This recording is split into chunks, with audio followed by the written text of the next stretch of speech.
Les entrevues de baronmag.com. Bonjour, Martin Lallier de la microbrasserie Monstre Régius, bière artisanale. By the way, comment ça va? Ben, ça va bien dans les circonstances. Personne n'est malade chez nous, personne n'est malade dans l'équipe. Donc, déjà là, c'est pas si pire.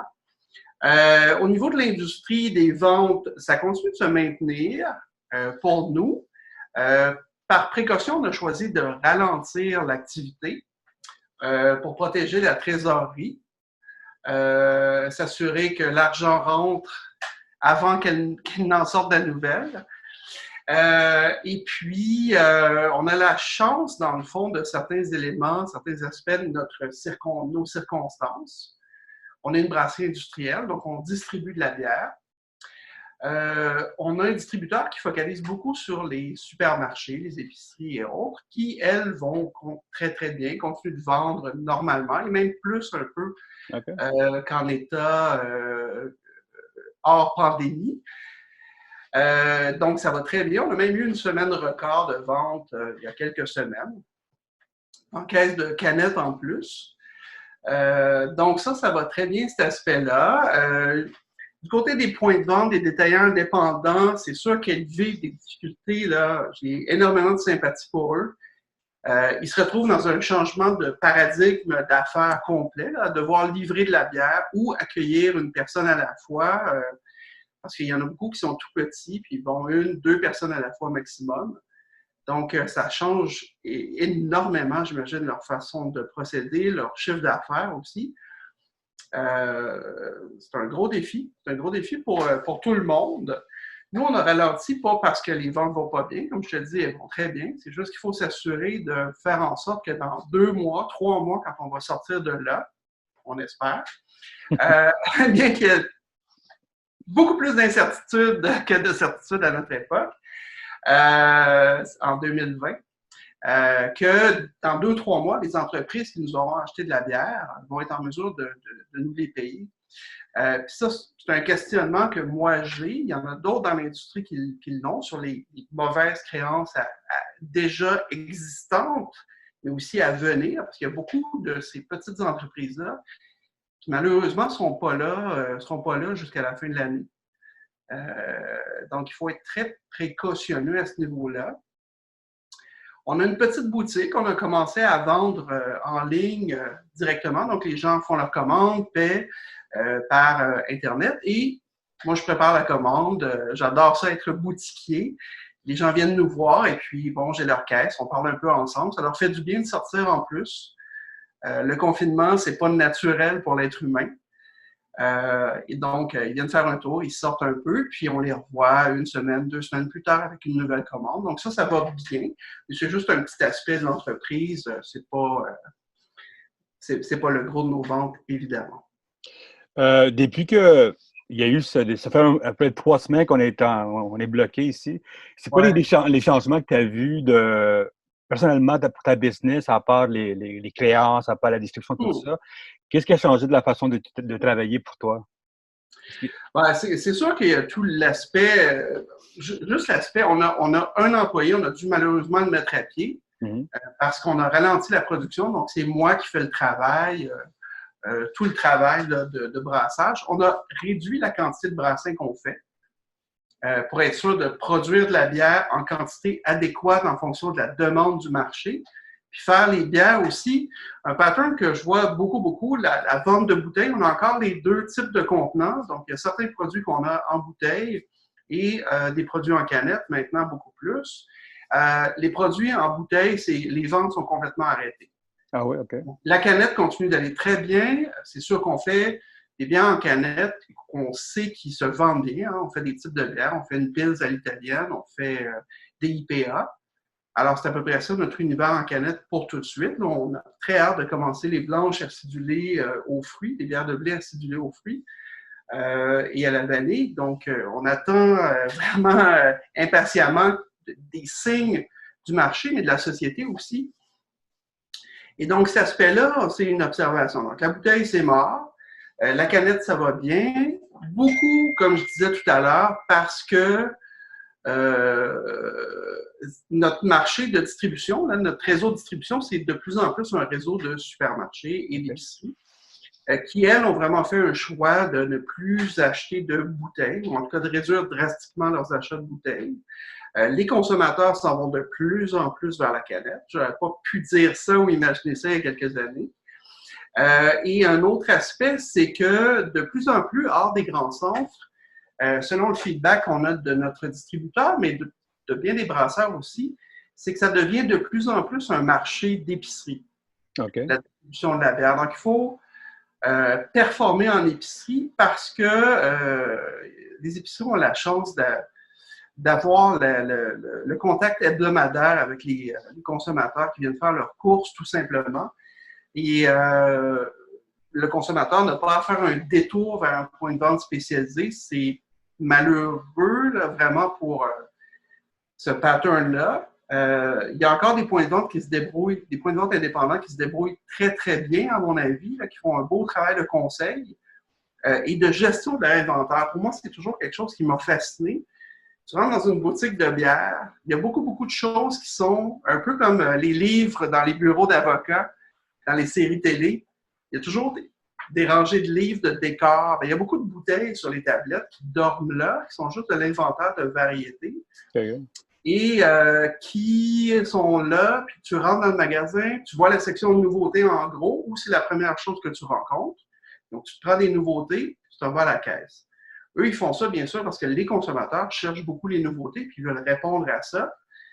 Mais la rotation de l'inventaire des produits, moi, je trouve que c'est un défi qui est important pour bien des points de vente au Québec, des points de vente indépendants. Donc, faire rouler le stock, faire des promotions pour écouler, et ainsi de suite.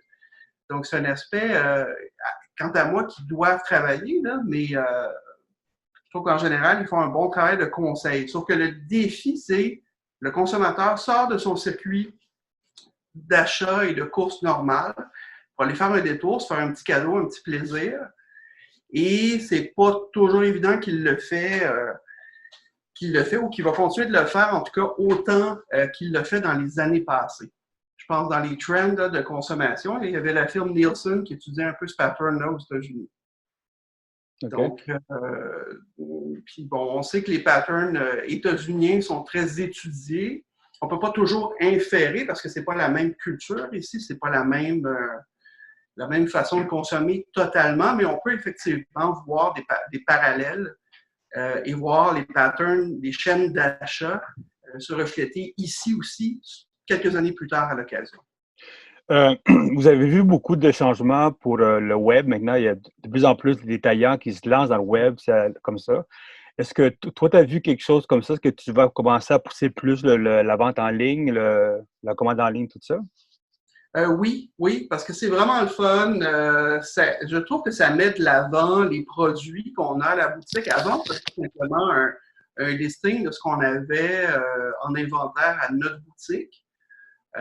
Mais c'était pas aussi vendeur. Puis, j'invente rien, là.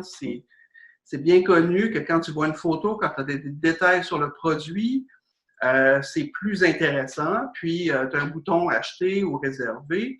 Quand c'est facile, toute cette mécanique de consommation, ça se fait bien. Puis nous, on reçoit un message. Il y a une commande de fait, c'est déjà payé. On prépare la caisse et puis c'est rapide, c'est efficace. Moi, j'envoie un courriel de confirmation de la commande, qu'elle est prête, elle peut être ramassée entre telles heures et telles heures. Ça se passe super bien, j'adore ça vraiment. Et je pense que les consommateurs, dans le moyen terme, vont le faire un peu. Mm-hmm. Je ne m'attends pas à qu'il y ait un changement majeur vers ça. Je sais très bien que les patterns de consommation changent de façon ponctuelle dans des circonstances extraordinaires, mais que naturellement, on retourne vers l'option la plus facile et la plus utilisée dans notre quotidien, tôt ou tard, dans un retour à la normale. Donc, dans un retour à la normale, les gens vont préférer aller à l'épicerie tout simplement ou au point de vente spécialisé pour s'acheter leur bouteille et consulter vraiment les options qu'il y a. Mais toi, avec le nouveau data que tu reçois de tes clients, tout ça, est-ce que c'est quelque chose que tu vas essayer de développer ou c'est quelque chose que tu vas faire, on va rester tranquille avec ça puis on va continuer à vendre partout?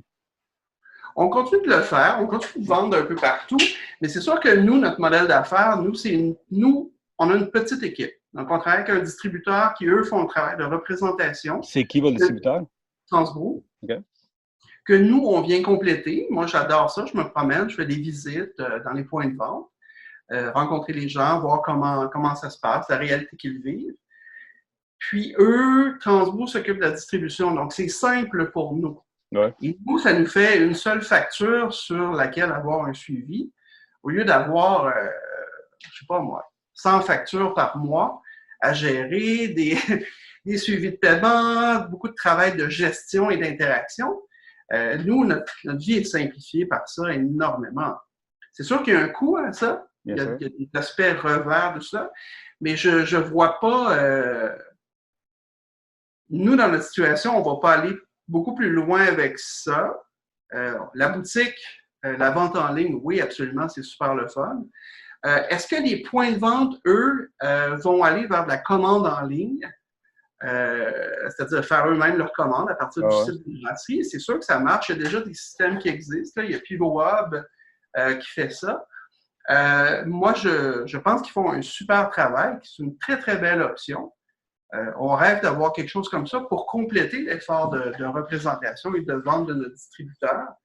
Mais il y a beaucoup de points de vente qui ne sont pas outillés pour ça. Okay. Tu parles avec les gens, puis soit ils détestent ça, soit ils ne savent pas comment bien l'utiliser, ou ça shift, ça déplace, c'est-à-dire la communication entre le point de vente et la brasserie. C'est-à-dire que la brasserie doit faire un travail constant de rappel de son existence. Parce que si le point de vente lui-même ne va pas voir le site de commande, ça veut donc dire qu'il a oublié la brasserie. Okay. Donc, il ne fera pas de commande. Donc, il faut constamment se rappeler au point de vente qu'on existe, qu'on a tel produit, telle nouveauté. Donc, ça demande beaucoup plus de travail au niveau des communications, dont un newsletter. On en a un, nous, qu'on entretient ponctuellement avec les nouveautés, puis ce qu'on fait, ce qui se passe. Il y a des suggestions sympathiques pour les abonnés. Mais c'est ça, c'est une autre façon, c'est un autre modèle d'affaires là, qui... je pense que la commande en ligne, ça va très bien pour les générations plus jeunes, plus familières avec la technologie. Il y a encore beaucoup de points de vente qui sont peut-être pas rendus là. Donc, il ne peut pas y avoir une stratégie totale et uniforme pour tout. Là. C'est normal, c'est client différent, tout ça, c'est normal. Voilà. Puis avec ce qui se passe depuis 3 semaines, est-ce que vous pensez changer à long terme une façon de travailler? Non. Parce que moi, j'ai parlé avec des brasseurs qui ont vu qu'ils peuvent faire des affaires différemment. Nous, on est une toute petite entité. Hein? On fait, même à notre maximum, on ne fait jamais tant de bière que ça. Okay. Donc, pour tout de suite, ça va bien. C'est sûr que là, on fait un petit peu de boutique en ligne. Là. Mais je ne sais pas, c'est que je suis un peu... tu sais, j'ai travaillé longtemps dans des agences, puis j'ai vu des entreprises s'adapter à des circonstances changeantes quand j'étais designer, des clients qu'on avait dans les agences où j'étais. Puis, quand tu t'éloignes trop de ton baseline pour t'adapter à une circonstance extraordinaire, puis quand après ça, il y a un retour à la normale, tu as investi énormément d'énergie des fois dans des choses que tu ne peux pas continuer à entretenir. Fait que c'est pour ça que j'attends vraiment, on y va vraiment de façon très graduelle, dans tout changement, toute adaptation. Puis qui sait ce que l'avenir dira. Disons que ces temps-ci, on est très... Moi, je rêvais qu'on ait un jour un beau pub ou un gros salon de dégustation parce que c'est le fun. Tu sais, c'est une belle façon d'interagir avec les consommateurs. Mais là, je dis ouf! Qu'on ne soit pas dans cette circonstance-là. Je sympathise énormément avec mes collègues parce que, bon, cet été, c'est mort à tout point de vue, là, pour tout le monde. Cet automne, si ça repart, ça va être encore avec des restrictions. Donc, comment tu fais pour fonctionner avec un modèle d'affaires qui est complètement déplacé par des circonstances extraordinaires? Et avec des loyers, des conditions d'opération et un schème de profitabilité qui est bien différent d'une brasserie industrielle qui paye un local pas cher et qui vend en distribution avec des marges moins élevées que les brewpubs quand ils servent au verre, bien entendu. Mais on n'a pas les tarifs commerciaux puis les installations, les investissements qu'eux font. Ouais. Alors, j'ai beaucoup de sympathie pour eux et je leur souhaite tout le meilleur, évidemment. Qu'est-ce qui s'en vient pour vous autres comme bière? On continue nos bières, nos succès, les IPA, Omnia et autres. On a de la Pils et de la IPA cuvée extra brute en fermenteur qu'on va encanner bientôt, la semaine prochaine ou la semaine d'après. Et on continue en brassant des IPA. Dès qu'on a des signes favorables pour le marché, pour cet été, on va faire des acidulés aux fruits. Nice. C'est vraiment le fun. Puis on a une belle formule là, avec l'ajout de vanille et de lactose. Ça vient créer un petit clin d'œil au sorbet, aux fruits qui sont le fun. Donc, on continue avec ça. On va avoir des petites saveurs, des petites variations de saveurs surprises cet été, là, des approches mixtes, disons. Et donc, c'est le fun. On continue là-dessus. Ben, excellent. Ben, écoute, merci beaucoup. Puis faites attention avec tout ce qui se passe. Merci beaucoup pour ton temps. Au plaisir.